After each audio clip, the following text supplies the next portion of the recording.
Hello, narratives Tamir Rana में खुशामदीद। आज का मौजू हमारा है नेशनलिज्म पर, लेकिन नेशनलिज्म इंडिया और यूएस का। हम देखेंगे कि क्या इनमें सिमिलैरिटीज़ हैं, क्या डिफरेंसेस हैं और क्या वजूहात हैं, और ग्लोबल लैंडस्केप में ये नेशनलिज्म किस तरह असरअंदाज कर रहा है। तो आज हम गुफ्तगू करेंगे सर आमिर राना जी, से। जी रीबा, क्या कोई लगता है कि आपने बड़ी तैयारी की है और बड़े काफ़ी ज़्यादा क्वेश्चंस आपने तैयार किए? हम शुरू करते हैं इंडिया के नेशनलिज्म से, जो शुरू हुआ था as a secular nationalism, anti colonial था। लेकिन बीजेपी के पावर में आने के बाद हमने देखा ये एक सिविलाइजेशनल नेशनलिज्म बन गया है, और इसके अंदर रिलीजन को बहुत अहमियत दी जा रही है।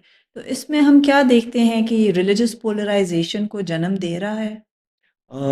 ये खासा कॉम्प्लिकेटेड क्वेश्चन है कि रिलीजन तो जाहिर है कि अभी तो वो बड़ा इम्पोर्टेंट फैक्टर है इस इंडियन नेशनलिज्म में, और ख़ास तौर के ऊपर जो अभी संघ परिवार का जो नेशनलिज्म है। लेकिन इसके अंदर बहुत सारे और भी फैक्टर जो है इंक्लूड हो गए। इसमें जो 2 फैक्टर हैं, मेरा ख़्याल है कि वो बड़े इम्पोर्टेंट हैं।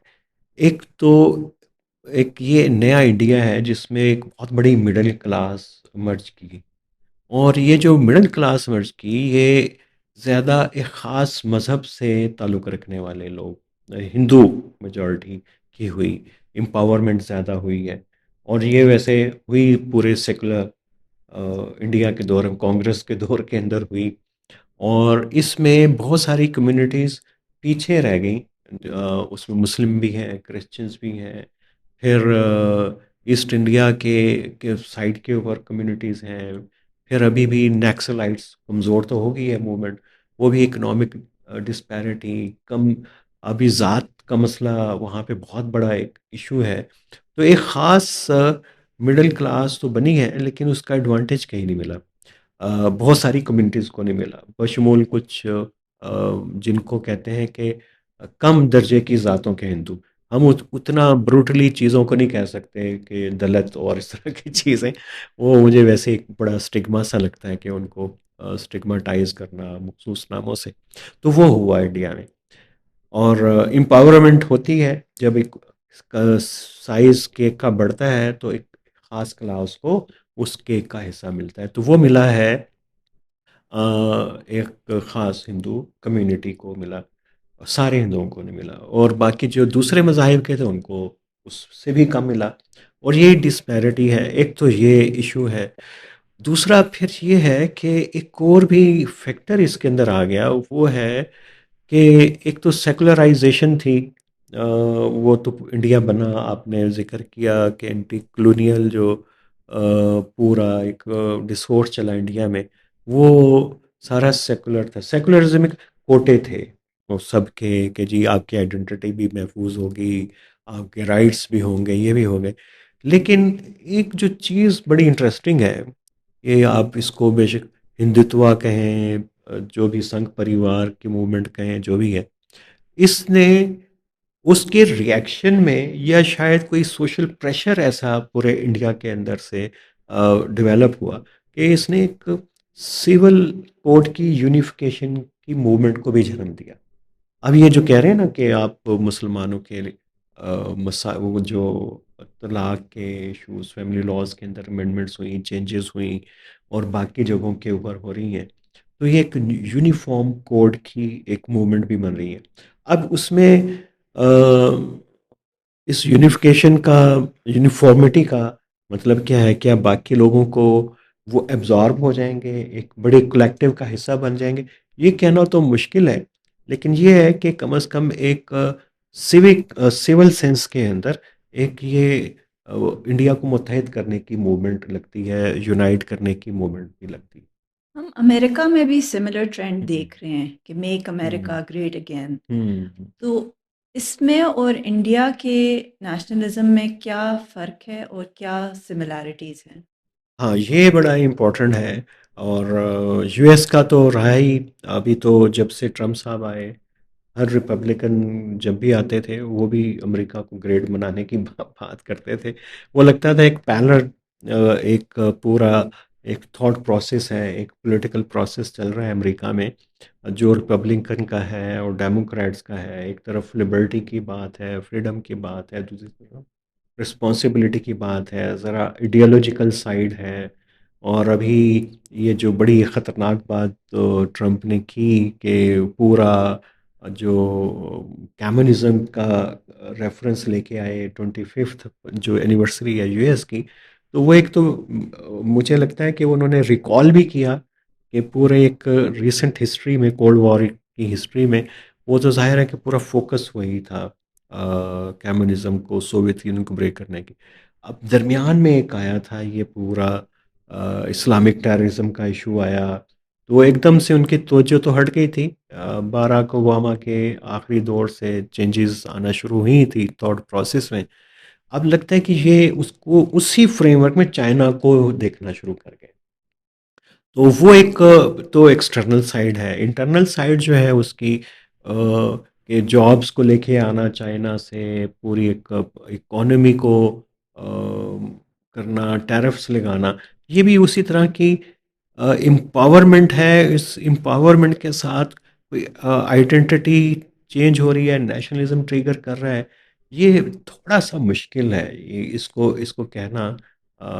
लेकिन इंडिया के अंदर तो ये डेलिब्रेट है, ये तो डिज़ाइन बाकायदा कहीं ना कहीं पे क्या, वो तो हमें बीजेपी का डिज़ाइन लगता है। उसकी जो साथी तंजीमें हैं उनका स्लोगन्स देख लें, उनके घर वापसी और इस तरह की जो पूरी जो तहरीकें हैं, वो तो एक पूरी सोशो पॉलिटिकल प्रोसेस का हिस्सा है। तो यूएस में इस तरह का प्रोसेस नहीं है। वहाँ पे इमिग्रेंट के ख़िलाफ़ भी पॉलिसी है, उनको जज़्ब करने के लिए नहीं, कोई घर वापसी की तहरीक नहीं है, उनको जज़्ब करने की नहीं है।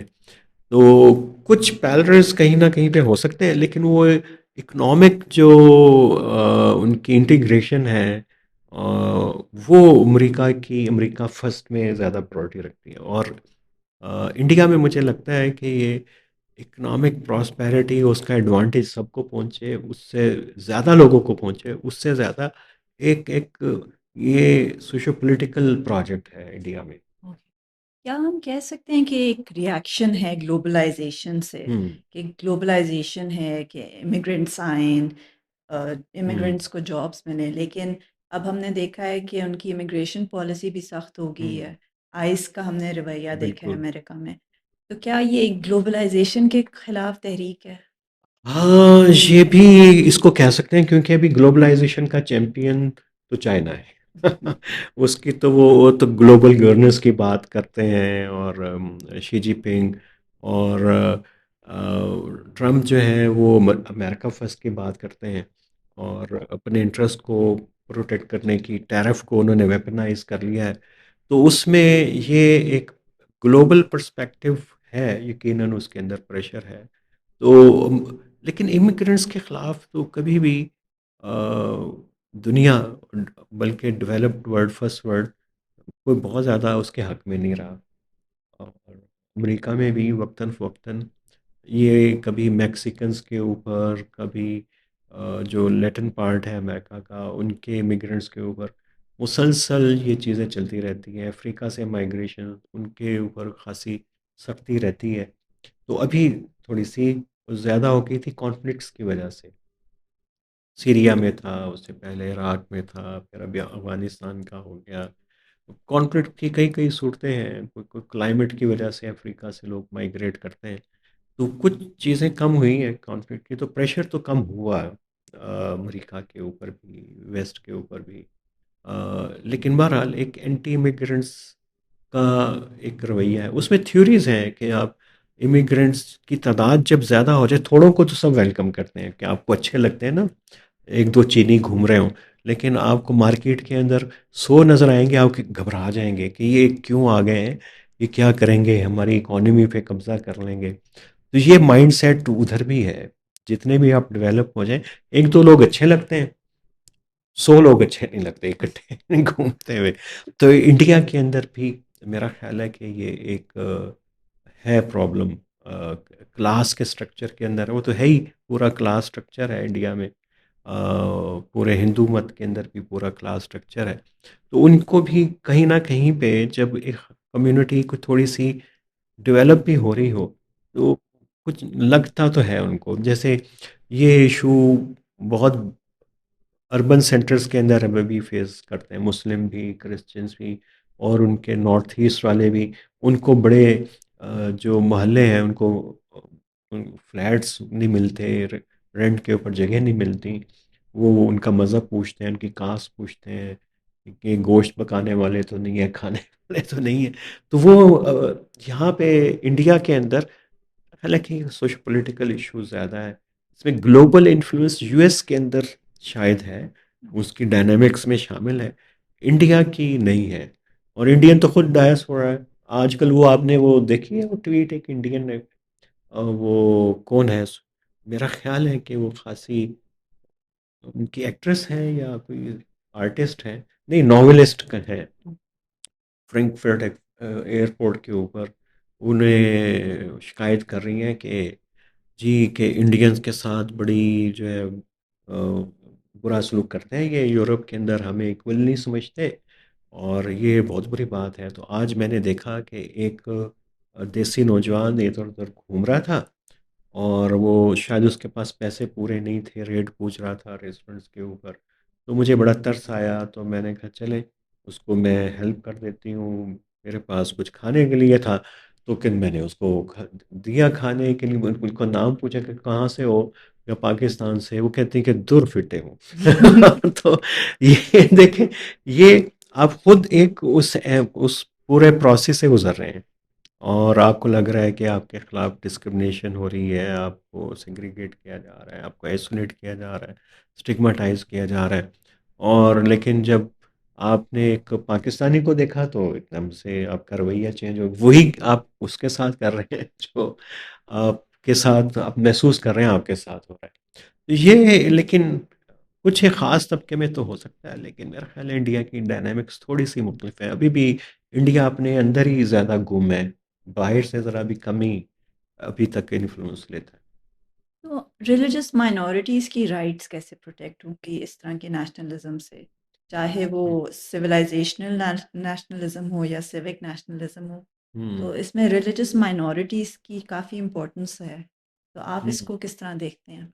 वो तो बड़ी इम्पोर्टेंस है और सबसे बड़ा ख़तरा ही प्रॉब्लम ये होती है कि आप बेशक आप सोशल ट्रांसफॉर्मेशन जारी हो, कमज़ोर तबके ज़्यादा निशाना बनते हैं। मज़हबी तौर पे अलग शनाख्त वो निशाना बनती है। पाकिस्तान में भी ये इस किस्म का प्रोसेसेस चलते हैं कहीं न कहीं स्केल के ऊपर। इंडिया में चूँकि आबादी ज़्यादा है, तो कोई 28-30 करोड़ मुसलमान हैं। उसमें से एक बड़ा तबका जो है उसका इकोनॉमिक इंडिकेटर, सोशल इंडिकेटर वो कोई बहुत अच्छे नहीं हैं उनके कम्युनिटी के। तो वो तो प्रेशर भी आएगा और उसको वैसे ही उनको अ, एक्सक्लूड किया जाएगा। तो वो उसको प्रोटेक्ट तो इसी तरह से करते हैं जैसे अभी भी कॉन्स्टिट्यूशन है इंडिया का कि उनकी आइडेंटिटीज़ को किया जाए, उनको कोटे दिए जाएँ। अब ये कोटे के भी सिस्टम के खिलाफ हैं। लेकिन उसमें एक इशू बहरहाल है लॉन्गर टर्म के अंदर कि अगर आप किसी एक तबके को सब्सिडीज़ के ऊपर और उसको आप लगा दें और कहें कि जी आपको तो कोटा होगा, तो वो फिर क्लास डेवलप होती नहीं है। वो उस स्ट्रगल के फेस में नहीं जाती कि वो स्ट्रगल कर सके और अपने आप को मनवा सके और मेजॉरिटी के साथ जाके मैच कर सके। वो आपको पाकिस्तान के कॉन्टेक्स्ट में ऐसे ही समझें कि जैसे बहुत सारी जो जॉब्स हैं सफाई की और ख़ास तौर के ऊपर क्लीनिंग की और बेशक आपकी सड़कें हों और सीवरेज का काम हो, वो एक ख़ास क्रिश्चियन कम्युनिटी के लोग करते हैं। अब जब हुकूमत बात करती है कि जी इनकी क्लासेस को अपलिफ्ट किया जाए, उनके हालांकि बच्चे भी काफ़ी पढ़ गए हैं, तो वो रेजिस्ट करते हैं कि ये हमारी जॉब्स नहीं जाएँ कहीं, ये महफूज रहें। और अगर अब तो उनको ख़त्म कर दिया है कोटा, लेकिन जॉब्स उन्हीं को ही मिलती हैं। अगर ना मिलें तो वो प्रोटेस्ट करते हैं और छोटी-छोटी जॉब्स हैं और वो ऐसी जॉब्स नहीं है कि वो जिसको हमारे आम जो मुस्लिम तबका है वो करना पसंद करता है, लेकिन वो उनको लगता है कि ये हमारा राइट है। तो वो एक ब्लॉक उधर भी कहीं ना कहीं इंडिया के अंदर भी है। तो एक बड़ा इम्पोर्टेंट है ये क्वेश्चन। इसके अंदर मेजॉरिटी को ही जो है वो रियलाइज़ करना पड़ता है कि हमने अगर जमहूरियत की बात कर रहे हैं, इक्वालिटी की कहीं पे बात कर रहे हैं, रूल ऑफ लॉ की बात कर रहे हैं, तो फिर हमें सबको साथ लेके चलना पड़ेगा। ये मिसिंग है इंडिया के पॉलिटिकल डिस्कोर्स में। वो खासा हिंदुत्व को जो हम बार बार यहाँ पे समझने की कोशिश करते हैं, उसके खमीर के अंदर है कि वो सेग्रीगेट करती है चीज़ों को। लेकिन ये उसकी वजह से क्राइसिस तो बढ़ेगा, सोसाइटल लेवल के ऊपर बढ़ भी रहा है। और तकसीम है इंडिया अभी भी ज़ातों के अलावा मजहबी लाइंस के ऊपर भी। लेकिन उसमें मेरा ख्याल यही है कि जो अपने आप को कमज़ोर समझते हैं, उनको कमज़ोर समझना छोड़ना पड़ेगा अपने आप को। बेशक मुस्लिम है, क्रिश्चियन है, पारसी है, और वो निचली ज़ातों से ताल्लुक़ रखने वाले हैं, कबायली हैं, जो भी हैं। इंडिया के अंदर भी यही सॉल्यूशन है कि वो आएँ, अपने हक़ के लिए लड़ें। अगर ये आज़ादी के वक़्त सब इकट्ठे होके लड़ सकते थे, तो अब अलग-अलग अपने हकूक़ के लिए क्यों नहीं लड़ सकते? तो फ़ॉरेन पॉलिसी कैसे असरअंदाज़ होती है? चाइना के साथ फ़ॉरेन पॉलिसी है, पाकिस्तान के साथ, डेवलपिंग हुँ। कंट्रीज़ के साथ फ़ॉरेन पॉलिसी, इसका क्या असर पड़ता है इस तरह के नेशनलिज़्म का हाँ, ख़ास ये तौर पे? बड़ा इम्पोर्टेंट है। ये डिपेंड करता है दूसरे नेशन के ऊपर, ये जो आपके साथ आपका इंटरेस्ट कितना मैच करता है। क्योंकि फॉरेन पॉलिसी, फॉरेन रिलेशनशिप, आपकी इकोनॉमिक एंगेजमेंट, आपकी बाहर से आने वाली इन्वेस्टमेंट, वो बहुत सारे अदर फैक्टर्स पे भी डिपेंड कर रही होती है। आपकी लेबर मार्केट है, टैरिफ्स हैं, मार्केट का साइज़ है, वो सारी चीज़ें पहले नंबर के ऊपर आती हैं। फिर उसके बाद अगर वो कोई अ, मुल्क रिसेप्टिव ना हो, तो फिर ज़ाहिर है कि ये चीज़ें आ जाएँगी। फॉर मिसाल के तौर के ऊपर चाइना और इंडिया की जो ट्रेड वॉल्यूम ठीक-ठाक है। पाकिस्तान का तो चाइना के ट्रेड वॉल्यूम उसका 5% भी नहीं बनता जो उनका है। ज़ाहिर है कि दोनों का कल्चर भी मुख्तलिफ है, उनकी पूरी सिविलाइज़ेशनल उसको हम कहते हैं कि पूरा एक कॉन्टेक्स्ट डिफरेंट है दोनों का, उसके बावजूद उनका है। कॉन्फ्लिक्ट भी उनके आपस में है। अरबों के ताल्लुकात भी जो हैं इंडिया के साथ हैं। कभी-कभार कोई इश्यू आ जाता है यूएई में, या सऊदी अरब में कोई फ़िल्म बन गई, जैसे एक फ़िल्म बनी थी अभी कर्नाटका के अंदर गालिबन इंडिया में, एक मुस्लिम इमिग्रेंट्स के साथ वहाँ पे क्या हुआ, तो उस पे रिएक्शन आ जाता है। लेकिन वो उनका रिलेशनशिप अच्छा है, यूएई के साथ तो बहुत अच्छा रिलेशनशिप है। वो वहाँ पे मैटर नहीं कर रहा। अगर ये इंडिया के मामलात मुस्लिम वर्ल्ड के साथ किसी और वजह से ठीक ना होते, किसी सियासी वजह से, तो फिर वो ज़ाहिर है अरब रियासतों का रवैया मुख्तलिफ होता है इंडिया के टूवर्ड्स, और उनका इकोनॉमिक रिलेशनशिप भी ना होता, फिर तो वो भी हमारे साथ मिलके इंडिया को दिन रात गालियाँ दे रहे होते। तो ग्लोबल इश्यूज़ की अगर हम बात करें, क्लाइमेट चेंज, पेंडेमिक्स, टेररिज्म, तो अगर इतनी नेशनलिस्ट पॉलिसी हो, हुँ, तो हम देख रहे हैं कि अमेरिका ने भी यूएस एड विड्रॉ कर ली है। हुँ। तो क्या असर पड़ता है कि ग्लोबल इश्यूज़ को कैसे एड्रेस करेंगी ये कंट्रीज़? अभी तक तो यूएन जैसे इदारे हैं उनके, वो स्ट्रगल तो कर रहे हैं बहुत सारे इशू के ऊपर। बहुत सारी एनजीओज़ भी हैं, फंडिंग उनकी रिड्यूस हो गई है। यूरोप के ऊपर प्रेशर चला गया है ग्लोबल इश्यूज़ को लेके। कुछ इश्यूज़ हैं जिन पे चाइना भी बड़ा सपोर्टिव है, क्लाइमेट चेंज को लेके। वो उस बाकी चीज़ों के ऊपर शायद राइट्स के वो इश्यूज़ पे ना हो, तो स्ट्रेस तो आया। लेकिन ये कि अ, इंडिया के अंदर कहीं न कहीं पे और पाकिस्तान में भी है, एहसास तो है क्लाइमेट चेंज के इम्पैक्ट का। और वो कोई अंदर से ही कोई चीज़ें बनेंगी, बन रही हैं, एजेंसीज़ बन रही हैं, उसका पूरा रियलाइज़ेशन है। खुद ही करनी पड़ेंगी चीज़ें बाहर की सिस्टम के। उसमें प्रॉब्लम ये होता है कि वो फिर मैसिव लेवल के ऊपर बहुत सारे इनिशिएटिव नहीं नहीं लिए जा सकते। रेगुलराइजेशंस जो है प्रोसेसेस वो स्लो हो जाते हैं इंटरनल।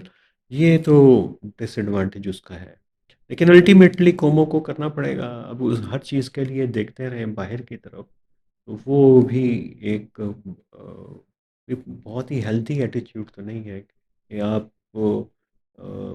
क्लाइमेट का इशू तो बहुत सारे अफ्रीकन मुल्कों के लिए भी एक ये बैगिंग बॉल ही बना हुआ है। ये सब कहते हैं कुछ सलाह आ जाए कि हमें दें, ईस्ट एशिया में कुछ हो जाए तो वो भी डिमांड करते हैं, तरक्की याफ्ता मुल्कों की तरफ देखते हैं, फर्स्ट वर्ल्ड की तरफ देखते हैं। इस रवैये को भी ठीक करने की ज़रूरत है। मैं ये नहीं कह रहा कि यूएसएड का बंद होना गलत हुआ, लेकिन ये फॉरेन फंडिंग जो है वो ख़ासा डिपेंडेंट कर देती है चीज़ों में, बाहर का। जो अब आपके अपने इश्यूज़ हैं, उनको जब तक ऑन नहीं करेंगे तो उस वक़्त तक आप उसका सॉल्यूशंस भी नहीं लेके आए। और सोशल मीडिया का क्या रोल है नेशनलिस्ट मूवमेंट्स को स्ट्रेंथन करने का? बहुत ज़्यादा वही तो, उसी ने तो नया नेशनलिज़्म जो है वो बनाने की कोशिश कर रहे हैं। क्योंकि इसने बहुत आइडेंटिटीज़ को स्ट्रॉन्ग कर दिया, शार्प इसे कहें कि कर दिया। शार्पन कर दिया है कि आप थोड़ी-सी मुख्तलिफ आइडेंटिटी को कबूल नहीं कर पाते। अगर आप टॉलरेट कर भी रहे हों, तो उसके साथ आप लिव नहीं करना चाहते। वो ख़्वाह बेशक रिलीजियस हो, सेक्टेरियन हो, एथनिक हो, कलर बेस्ड हो, जेंडर बेस्ड हो, तो उसमें ये ख़ासे इश्यूज़ आ गए हैं। और इसमें आइडियोलॉजिकल जो मूवमेंट है, वो सेग्रीगेशन है, वो बहुत ज़्यादा हो गई है। तो एक बड़े ट्राइब को जॉइन कर लेते हैं मुख्तलिफ आइडेंटिटीज़, जैसे इंडिया के अंदर बीजेपी की और संघ परिवार की तहरीकों को के अंदर उनको एहसास, वो है कलेक्टिवनेस का एहसास तहफ़्फ़ुज़ जिसे कहते हैं, वो फ़ील होता है, उनके साथ कनेक्ट कर जाते हैं। अंदर भी वो तकसीम ही रहते हैं। तो जब आप किसी आइडेंटिटी के साथ कनेक्ट करते हैं अपने आप को बड़ी, तो फिर कुछ और आइडेंटिटीज़ से काटना पड़ता है। कहते हैं हम ये नहीं है, हम ये हैं। लेकिन बाकी जो मुख्तलिफ लोगों का मसला ही यही होता है कि वो बड़ी कम्युनिटी का हिस्सा नहीं बन सकते। उनको बहुत कुछ सैक्रिफाइस करना पड़ेगा। उनको हो सकता है कि कंपल्शन हो कि अपना अकीदा तब्दील करें, उनको कंपल्शन हो कि अपने इकोनॉमिक प्रोफाइल का कंपल्शन हो, सोशल स्टेटस का कंपल्शन।